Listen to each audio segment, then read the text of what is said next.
Dopo tantissime segnalazioni che abbiamo ricevuto da tanti genitori, ci siamo recati presso gli asili nido comunali che ospitano i centri estivi per verificare le temperature.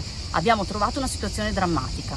Ci sono asili con oltre 30 gradi e dove i bambini letteralmente boccheggiano. L'allarme della consigliera comunale Dem, Monica Sambo, arriva quasi in contemporanea con un comunicato del Comune di Venezia che inizia così.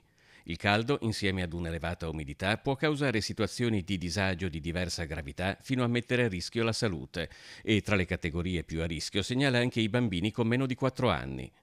Quel pomeriggio si riunisce proprio la 10ª commissione consiliare, competente di politiche educative e della famiglia. L'ordine del giorno di oggi è l'interrogazione numero d'ordine 875 e 876 che hanno medesimo oggetto: impianto di riscaldamento inidoneo all'asilo nido Barak. Si tratta di 2 interrogazioni presentate proprio da Monica Sambo l'anno scorso. Ritengo che a mesi di distanza, di discussione, stiamo parlando di un'interrogazione che parla di un impianto di riscaldamento rotto a dicembre e lo stiamo discutendo in luglio.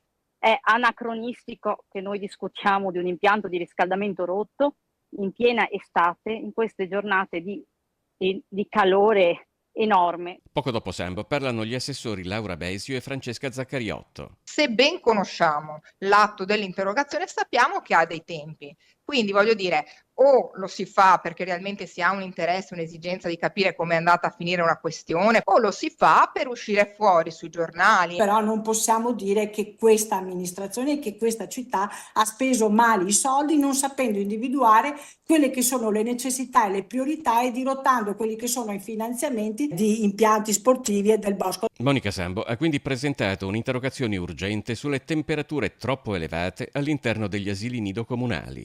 Chiediamo a tutti di segnalarci la situazione degli asili nido e delle scuole dell'infanzia. È evidente che questa amministrazione preferisce spendere migliaia di euro per palazzetto e stadio invece che spendere le risorse per gli asili nido per sistemare, ad esempio per garantire un ambiente salubre ai nostri bambini.